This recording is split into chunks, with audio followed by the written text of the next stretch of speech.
Si quieres reconectar con la naturaleza y los recuerdos, Memorial Park es el lugar. Memorial Park, un parque de paz y tranquilidad donde los recuerdos nos acercan y nos mantienen unidos. Memorial Park, el parque del recuerdo.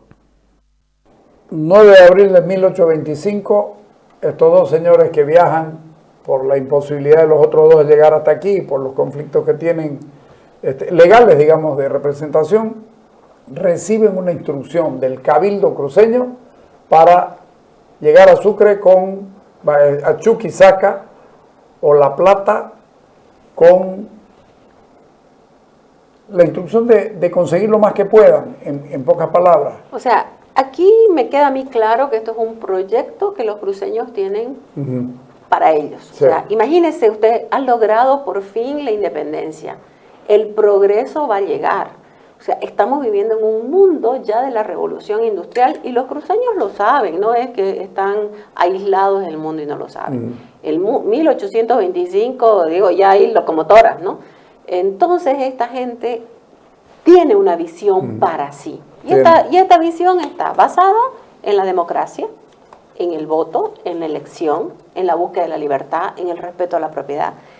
Consideran que el libre comercio... De las personas nacidas... A ver, en términos sociales plantean, y lo dice ahí claramente, que los indígenas de Mojos y Chiquitos tengan exactamente los mismos derechos, ¿no? Deben gozar de los mismos derechos de las demás provincias.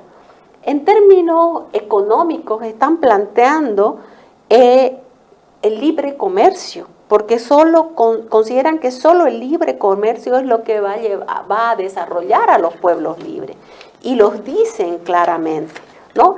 El libre comercio, que se franquee el comercio, ¿no? Franquee es liberar el comercio, ¿no? Con Paraguay, ¿no? Dice la potencia limítrofe de Portugal, eso se refiere a Brasil, ¿no? Que siendo, dice, la circulación del comercio una de las principales bases de la opulencia y prosperidad.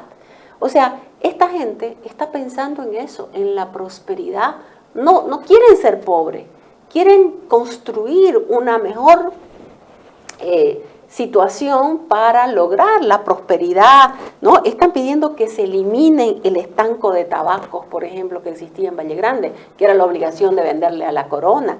Está pidiendo que se franquee el comercio, que se acaben las alcabalas y el papel sellado, que se cree la municipalidad en Valle Grande, que se liberen los gobiernos de Mojos y Chiquitos.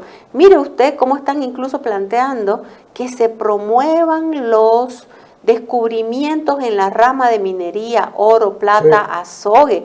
O sea, ellos tienen muy claro la potencialidad del departamento. Lo conocían, ¿no? La potencialidad de la provincia de Santa Cruz en ese momento, del departamento, lo conocían, sabían, pide incluso que se construya un camino que los lleva al río Paraguay, que vamos a pasar más o menos 50 años hasta que Miguel Suárez Arana funde el Puerto Suárez y otros 70 años para hacer el ferrocarril. Pero a los 5 años ya le pedían al Estado que les haga el camino.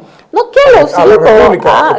Estamos hablando, esto de aquí es antes de la creación de la República. Ya sabían la potencialidad, pero después comienzan, a 5 años ya estaban reclamando. Se solicitará la comunicación por tierra con el Paraguay, que confina, uno con el partido de Cordillera y otro con el partido de Chiquitos. Está pidiendo que se desarrolle la industria, está pidiendo que se lleve a los indígenas escuelas técnicas y artísticas. En 1957, cuando se habló de un camino que una con Paraguay, dijeron primero hay que bolivianizar Santa Cruz. Bueno, eso dijeron mucho desde el gobierno, por supuesto. Claro, desde el gobierno, claro. No, igual en los años 70, cuando se hablaba del gasoducto que se construyó 25 años después, los expresidentes y cancilleres reunidos en México, y los he contado por José Ortiz Mercado, que fue ex canciller, no estaban de acuerdo, ¿no?, en que se construya el gasoducto a Brasil porque iba a potenciar o iba a desarrollar inequitativamente Bolivia, porque evidentemente este departamento se iba a desarrollar. Pero volviendo a esto, Carlos, para no saltarnos tanto en el tiempo, esta es una visión clarísima de lo que esta gente quería. Y si analizamos como se ha analizado, hay algunos textos publicados, lo de la doctora María Daniel de Melas, entre otros textos que yo he publicado, sobre los primeros prefectos. José Miguel de Velasco, por ejemplo, cómo él va a ir construyendo este modelo en Santa Cruz, cómo los otros que están en Chiquitos o en Mojos están intentando replicar este proyecto modernizador. ¿Por qué es un proyecto modernizador? Okay. La idea de progreso, Carlos, estaba en las mentes de la gente. La gente sabía del progreso que estaba en el mundo. Entonces, el soñar con el progreso era ya una demanda, y cuando esta demanda se encarna se vuelve una lucha política, que lo vamos a ver a lo largo de todo el siglo XIX, incluso del siglo XX boliviano y cruceño, cuando los cruceños asumimos nuestro derecho al progreso y comenzamos a enfrentarnos con el Estado que nos quita pone obstáculos a nuestra visión de progreso. Entonces, las instrucciones dadas a los diputados para mí es la muestra, el punto de partida, el norte que los cruceños le dan a lo que ellos quieren. Claro. Van a haber, por supuesto, prefectos que trabajen muchísimo más, otros que trabajen menos. Alguien una vez me decía, ¿todos los prefectos son prefectos? Sí, efectivamente, los prefectos, como bien lo estableció la Constitución boliviana, son simplemente representantes del poder ejecutivo, pero van a haber prefectos que se destaquen notablemente en beneficio del departamento. A partir de 1825, mire usted, en un punto dice, hay que crear escuelas primarias en todos los pueblos, y lo van a hacer. En 1825, ni siquiera formada la República, ya la señorita Cortés va a ser nombrada profesora de la escuela de niñas. Si bien es cierto, habían escuelas durante la época colonial que se habían desarrollado, ya la convicción de que la educación es fundamental, pidiendo creación de escuelas primarias en todos lados, creación de escuelas secundarias en las capitales de las provincias, y piden acá, si se van a crear universidades en el resto en los otros lugares, dice, por favor, que es el punto 12, que en el caso, dice, de que se promueva en el Congreso el establecimiento de estudios generales, así se llamaban antes las universidades, en las demás capitales, reclamen por igual establecimiento de ellos en esta. ¿Y cuánto demoró? 65 años. 65 años pasaron. Porque recién en 1880 se instala la Universidad Gabriel René Moreno. La que ahora es Universidad Gabriel René Moreno, en ese momento Universidad de Santa Cruz. Así como nosotros teníamos proyectos, había también una visión de que, la de los cancilleres, que no se le dé mucho para que no se disparen. Seguramente. Pero fíjese usted, ellos están diciendo que haya universidad. Claro. Y la universidad, que es la formación de los recursos humanos necesarios para ese alcance de la felicidad y ese desenvolvimiento, como dice acá, que desenvolver es desarrollar, es la palabra que hoy usamos, desarrollo, antes se usaba desenvolvimiento, para desarrollar todas estas áreas. Porque piden el comercio, piden la industria, piden el establecimiento de escuelas técnicas, de escuelas de arte, de promover el desarrollo de las poblaciones indígenas, de construir caminos, de acabar con los bárbaros, con el bárbaro sistema económico de la colonia, ¿no? Entonces, creo yo que en estos puntos, incluso en el último, dejan claro lo que los cruceños quieren para Santa Cruz. Yo desconozco si las otras 4 provincias, La Paz, Cochabamba, Chuquisaca y Potosí, tenían instrucciones. No lo sé, no lo conozco. Pero sí sé lo que Santa Cruz quería, a dónde quería llegar. y tener claro a dónde usted quiere llegar es fundamental. Es mucha cosa. ¿No? Es fundamental. Y el documento está. No, por supuesto el documento está. Evidentemente, si usted mira, de todos los diputados que asistieron, 7 eran de Charcas, 11 de La Paz, 14 de Potosí, 13 de Cochabamba y solo 2 de Santa Cruz. No, estos son los diputados que firmaron la asamblea. José Mariano Serrano es un antepasado de mi padre, en línea directa. Por el matrimonio de Andrés Ibáñez. Claro, pero para arriba. Este José Mariano Serrano también había estado en la asamblea de Tucumán. De Argentina, sí, de Argentina. Entonces, Carlos... Hasta el punto que una de las tías nuestras recibió pensión vitalicia hasta que se murió. Ah, mire usted. Claro. Mire usted. Le reconocieron porque ella se quedó a vivir en la Argentina, que tiene una historia interesantísima, porque ella se vistió de soldado y se fue a pelear la guerra acompañando a su marido. No, sin duda, sin duda. Y se dan cuenta que está embarazada. Y la sacan, pues, ¿no? Claro. Pero de cualquier manera, esa historia muy bonita, esa historia confirma la historia, digamos, claro, ¿no? Esa historia de vida confirma, ¿no? Entonces, Carlos, los cruceños hace 198 años sabíamos dónde queríamos ir. Sí, señora. Y si algo caracteriza ese modelo, que algunos dicen que es inexistente, que no existe, que es una mentira. Y yo me pregunto, si es una mentira, no habría que repensar, porque lo inexistente no se piensa ni se repiensa, claro, ¿no? Ahí voy.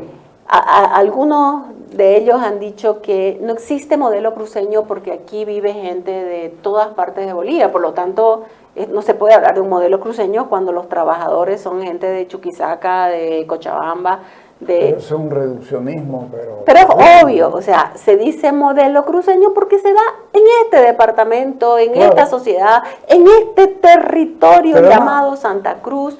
No importa quién. Hemos podido hablar del plan cruceño y daba lo mismo. El plan está y el modelo está. Claro. O sea, se dibujó desde el... O sea, había una conciencia de lo que se quería. Porque no basta, pues, con la plata, Carlos. Claro, cuando yo escucho decir, y sobre todo en el último tiempo, se está construyendo un discurso y que muchos cruceños lo repiten, ¿no? Como que la agricultura es extractiva porque está extrayendo la tierra. Sí. Como el modelo monoproductor de soya. O sea, la monoproducción es lo que se produce exclusivamente. Cuando uno les contraargumenta, pues dice, pero ¿cómo que monoproductor? Si producimos caña de azúcar, producimos arroz. Además, la caña de azúcar es anterior a todo lo demás. ¿Sabe a qué argumenta? No, es que solo se exporta soya. No, solo se exporta soya tampoco, porque... ¿Y el azúcar que se exporta? Claro, o la carne, o los huevos, ¿no? Paula, estamos exportando carne a Brasil. Por eso le digo, pero mire usted... Yo ayer discutía con alguien porque lo llamé por teléfono para decirle, vos que decís esto. Estamos exportando carne a Brasil, o sea, es más o menos como llevar arepas a Venezuela. Pero mire usted, cómo ese discurso se va afianzando y lo van repitiendo incluso en las aulas y los jóvenes lo crean. Hay muchos jóvenes que no necesitan ser necesariamente del movimiento al socialismo, que se entendería, sino jóvenes que dicen, no, el modelo de la agricultura extractiva, queriendo igualarlo a la minería. El modelo monoproductor, no hay cuando se les contraargumenta, dice, no, monoexportador. Cuando se les contraargumenta, ¿qué fue lo último que escuché? No, es que solo le venden a grandes empresas que son las que exportan. Pero ¿acaso un pequeño productor de soya puede exportar por sí mismo la soya al mundo? No, pues, la vende a esas empresas porque necesitan volúmenes. O es posible que un pequeño productor de San Julián, de Yapacaní, de Guarayos, de donde ¿acaso sea, no se junta con los demás productores para obvio. Pero además, si te miran las grandes empresas es porque estás en el mundo del comercio y de la producción. Pero esos son los contraargumentos, ¿no? Pero son tontos. No se sostienen, pero hay que decirlos, Carlos, ¿no? Porque, en primer lugar, modelo, si queremos poner, no, yo creo que no es un modelo matemático, no es un modelo económico, pero sí es un modelo institucional. Claro. Es un modelo que lo conforma la gente. La gente, que no importa si es de Tarija, si es de Chuquisaca, si es de Potosí, viven acá, porque de otra manera habría que preguntarse por qué no son igual de exitosos en su lugar de origen, ¿no? Cuando dicen, no, lo que pasa es que ustedes le pusieron Guavirá, pero el gobierno ha puesto hace años San Buenaventura, que es un fracaso, porque lo ha puesto en un lugar donde nunca produjeron caña de azúcar.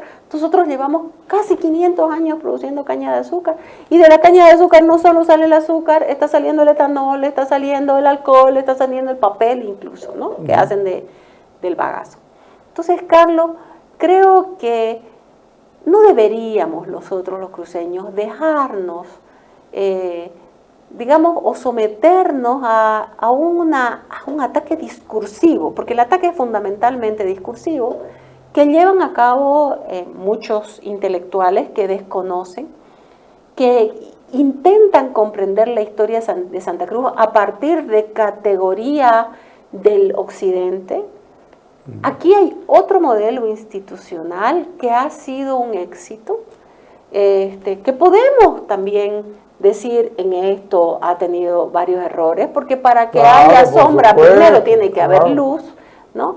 Pero son otras formas de asociación. O sea, hay sindicatos al estilo andino, pero son los menos, porque las cooperativas aquí han sido más exitosas, ¿no? Entonces, habría que preguntarse todo eso. ¿Cuánto es lo que efectivamente esa gran cooperación internacional invirtió en Santa Cruz? ¿Y cuánto también ha invertido en el resto de Bolivia?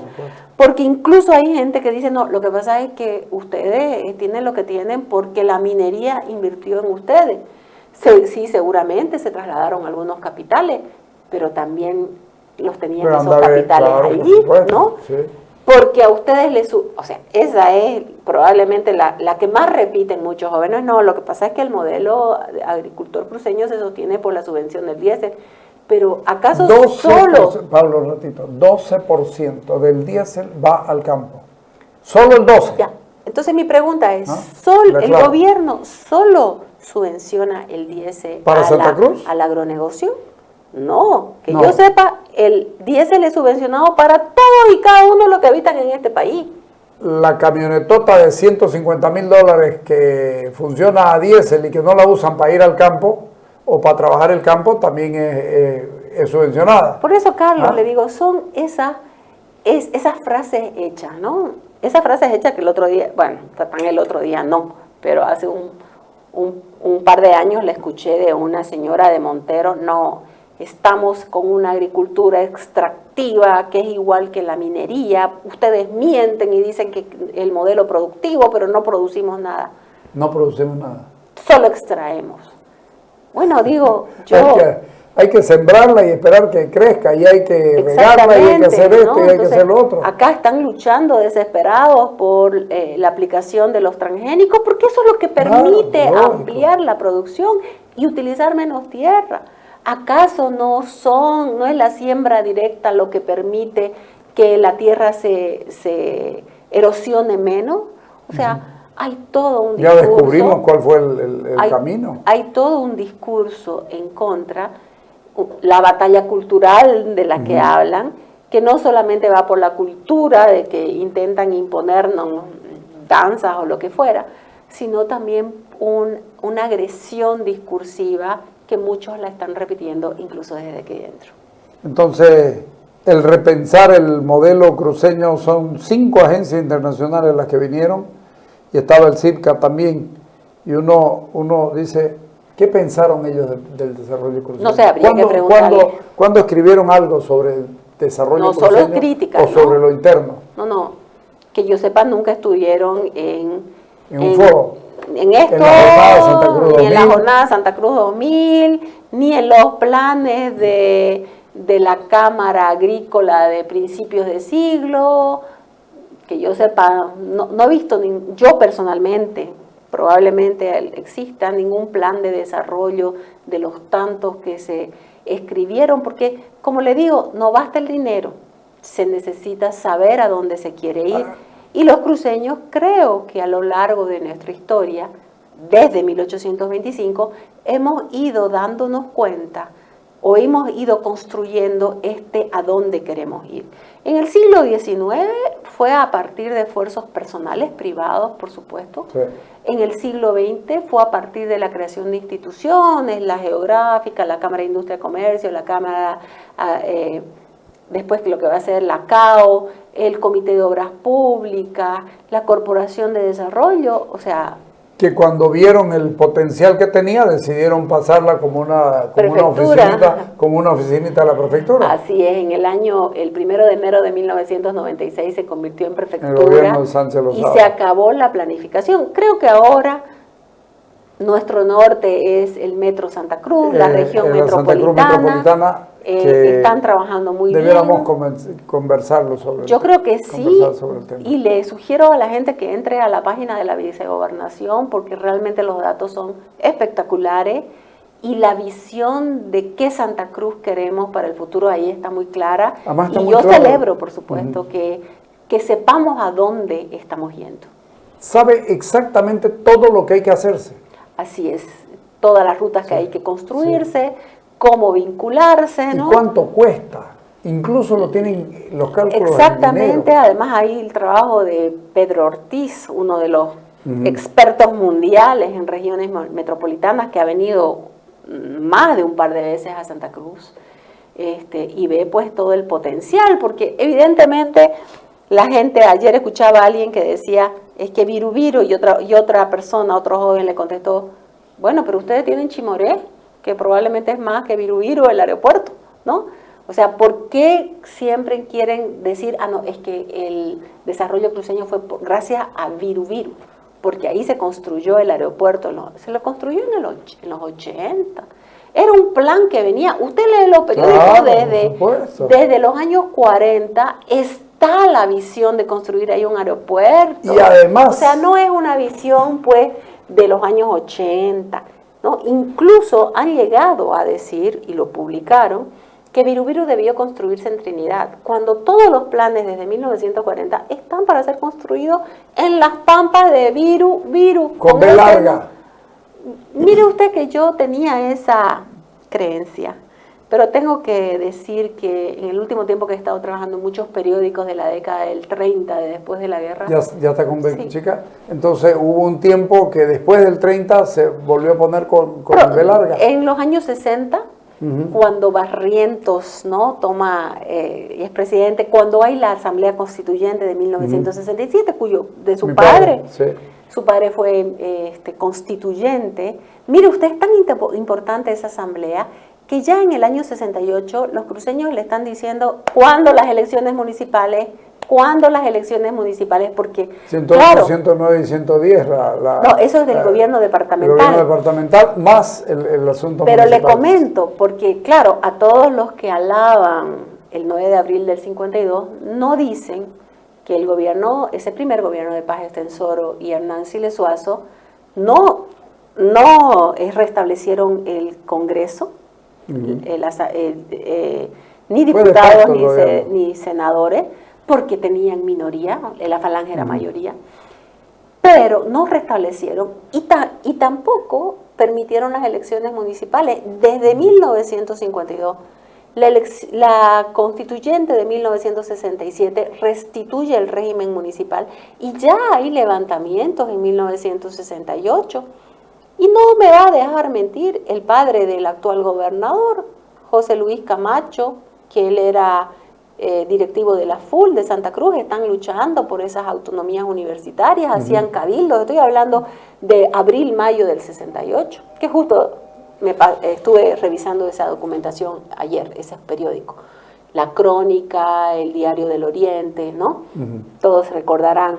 Incluso también encontré ahí su padre que tuvo un problema con el capitán Verdugués, aquí de las Fuerzas Armadas, de la Fuerza, sí, que le dio una bofetada a su padre. Claro, mi padre lo desafió a duelo. Está todo eso. Claro, sí. Pero lo que quiero decir, ya en el 68 los cruceños están diciendo, es hora de que se restablezca la elección de alcaldes. Y lo vamos a lograr recién en el 85, Carlos. recién en el 85, fíjese usted, del 68 al 85 son 17 años. En fin. Hablemos la semana que viene, si es posible, de la Gran Santa Cruz. Bueno, deberían hablar los que la pensaron. Lo Yo voy a... la he leído, sí. la he leído y creo que ese es nuestro norte. Yo lo tengo el librito y tengo la fotocopia toda marcada ya. No, sí, si los cruceños no nos damos cuenta que la región metropolitana será probablemente la región más importante, estaremos perdidos. Pero creo que sí nos estamos dando cuenta, se está trabajando. Y estaremos entre las 10 capitales más importantes las 10 de regiones, América. ¿no? Las 10 regiones, porque ahora ya, sí, ya son las regiones macro, metropolitanas sí, pueden ser más importantes que los estados. Sí, son macroregiones, sí. Gracias, Paula. ¿No?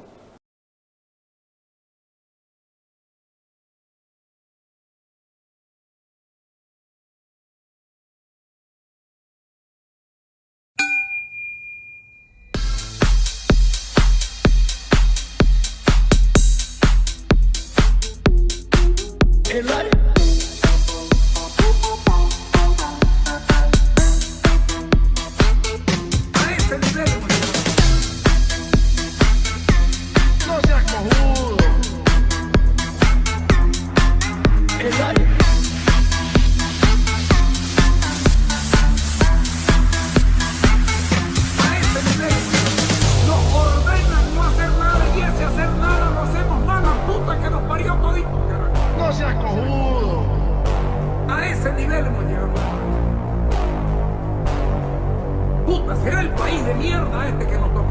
Nos ordenan no hacer nada y ese hacer nada lo hacemos mal, la puta que nos parió todito. No seas cojudo.